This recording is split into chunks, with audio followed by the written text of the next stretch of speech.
Somehow I was hacked from inside, and almost all desires were overshadowed by this desire to be really, really free and for truth. Yes. And the only thing that is burping up like intensively is this fear of death and of the body, the attachments to the body and to the body-mind. And I would like to kind of like ask you to look together at it so that we can see who's afraid of... I see. Everybody has something that that will somehow pull their attention into this struggle. You see, that like somebody who say, you know, yeah, I know something is missing. I say, okay, tell me what is missing. I don't know, but that's still believed. So there's nothing actually that can be looked or found, but the belief is still there, something is missing. And why is this belief coming? No reason at all. You see, it could be like, okay, some sausage on the floor. Oh, there's a sausage on the floor. And somebody please take this sausage on the floor because I'm going to miss satsang because I can't stand sausages. The mind will make any nonsense. In fact, most of it is nonsense, no? It will make up anything, and then somehow, some part of you is buying into it. And where does this come from? It comes really from from identity. There is some attachment to identity, and the fear that the identity will one day finish, and that will be like the end of you, or something like that. Yes, there is kind of like an attachment to even to experiencing. Yes. Like when the body drops, there is no more experiencing, and something then is scared, like what then? Yes. But in a way I can say also, every night you go to this place. Yes. Isn't it? Every night you go to a place where there's no experiencing, nothing at all is there, and you don't go to bed screaming, I don't think. Is it? So we quite look forward to sleep after a long day, especially when the consciousness has been so busy in the day, and something now it's closing down for the day, closed shop for the day. And something just falls into that space of sleep so beautifully, so yieldingly. You go and surrender into your sleep. And you're very happy to be without your thoughts. You'll be very happy to be without experiencing. You'll be very happy to be without identity. You're very happy to be without your attachments. You're very happy to be without life, actually. Isn't it? And something is there. Where do you go? Or that one which was awake and who talks about getting caught by this one happened, what happens to this one? Also it's not there. But something is there. And it's here now also. It's here. And even when one day this body also will be taken, it will watch this body going also. It watches the waking state arising. It watches the activities that arises in the waking state. It watches also the fading of consciousness. It enjoys the rest. If you can say it, enjoy the rest, I don't know. Some enjoyment is there somehow in the rest.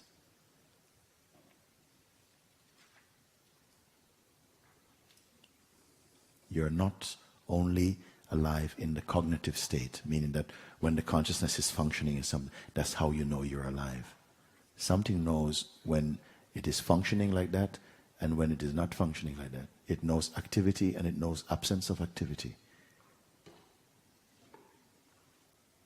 And both have to be there in in the dynamic state, both activity and rest must be there.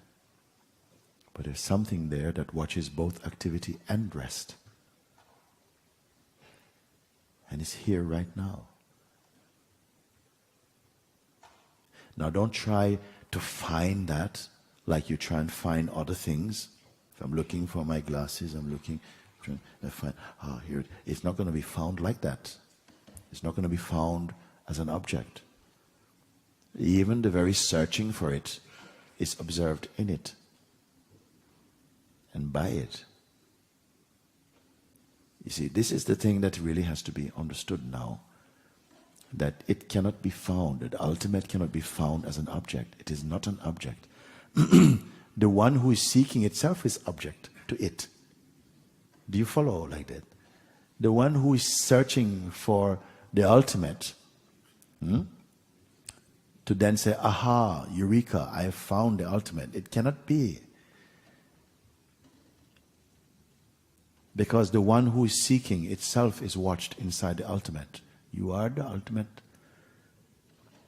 But not as we've been conditioned to see. And if we live only in the realm of our conditioned self, then you will not find it like that. You will only experience that which is belonging to the relative plane, the sense of evolving, the sense of evolution, which is okay. It's also an expression of consciousness. You're searching for something, and there's awareness of your search. The awareness of your search is it searching. Is it not a stillness is here, you see? No anxiety is there. No duality is there. Nothing to report. Nothing to achieve. Nothing to heal. Nothing to change. Nothing to fix. Nothing to get. Again, nothing to lose. Nothing like that is there. But the mind is very near, edging up. It's coming up, coming. Mind. Yeah. What are you going to do now? And something goes, what am I going to do now? And both the sense of the mind coming in and what am I going to do here is still watched from this place. Now, where are you? Who actually are you? Because it seems we have the capacity to shift about in different dimensions within our own being. To function from the level of being a person, and this is happening to me, and my body, I'm going to die, and at the same time to be observing that, and at the same time to see from the highest place in you that all of that is still the play of the waking state. But that state cannot be called just the waking state. Are you aware or not of this, you see?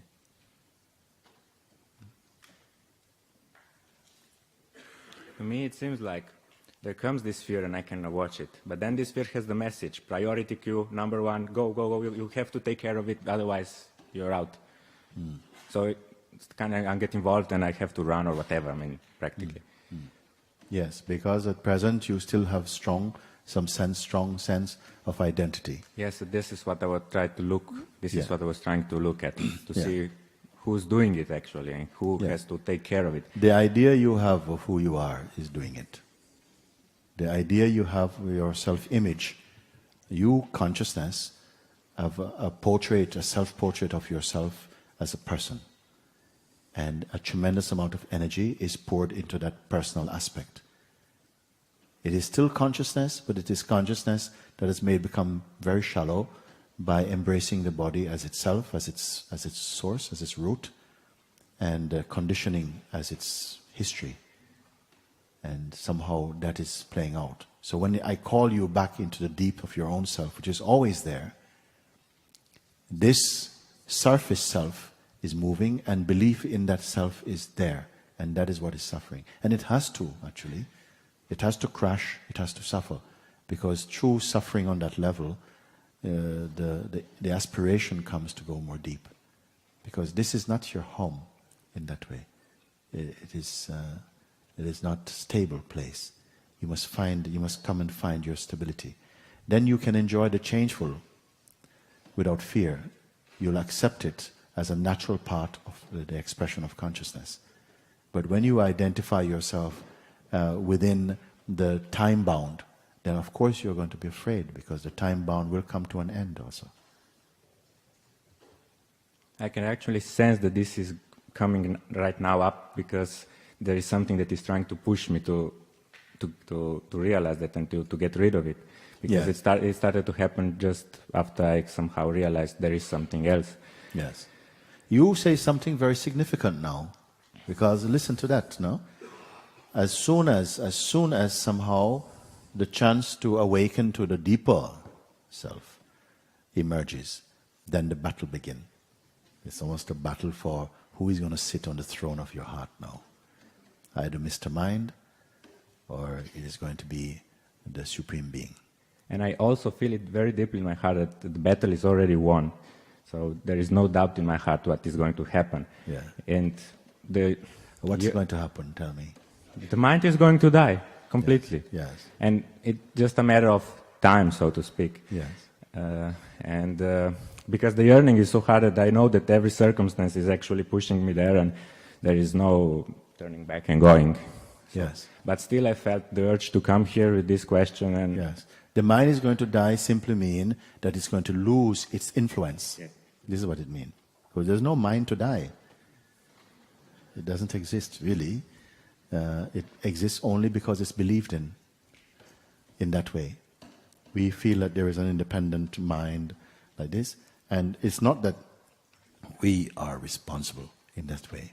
It's altogether a package deal created by Mr. God. Okay? That we are all going to, we as that, because our root can only be the Supreme.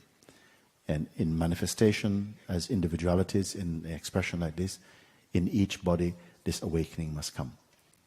And this you will come to see increasingly with gratitude how blessed your life is, to even have the chance to participate in this great game of existence.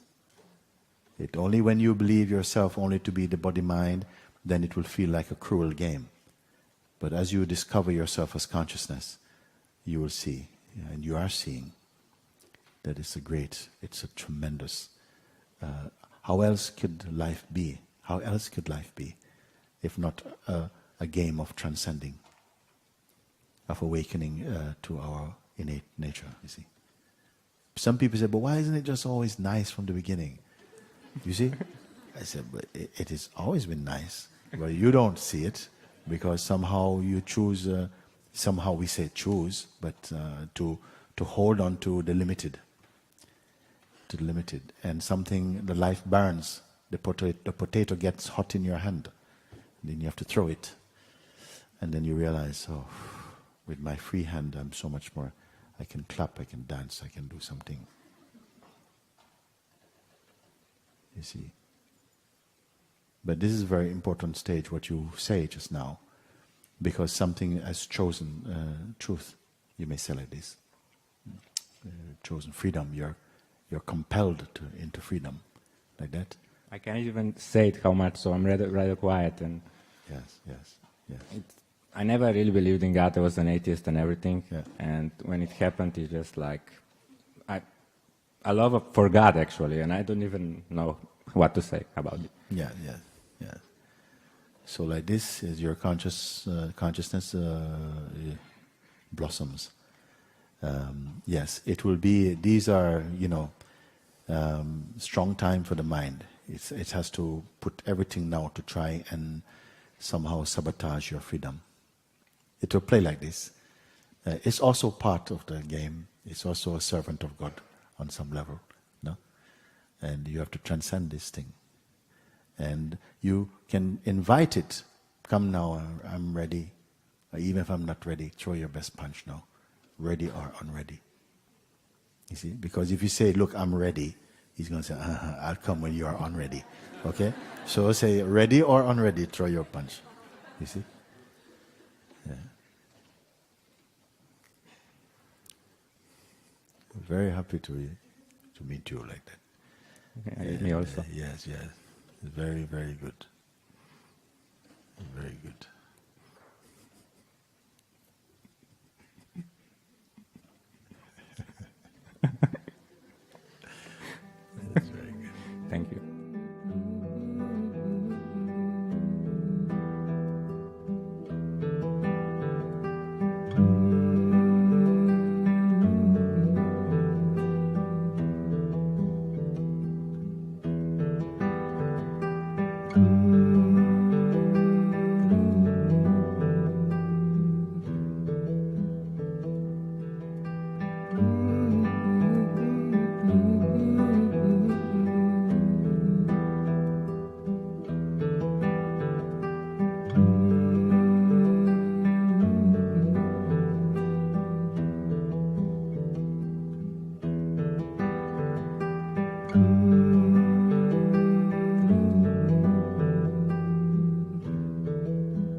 open to whatever may come my way.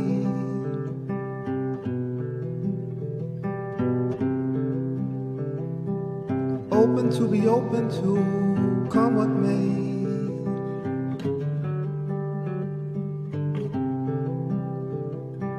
Open to open my eyes, open to see.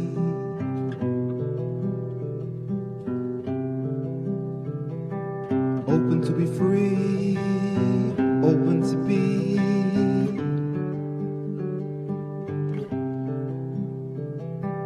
Open to the light of the love that shines.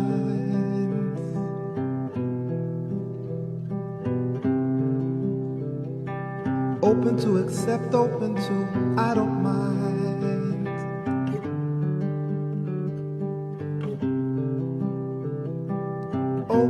Open to change, into the changeless. Open to myself.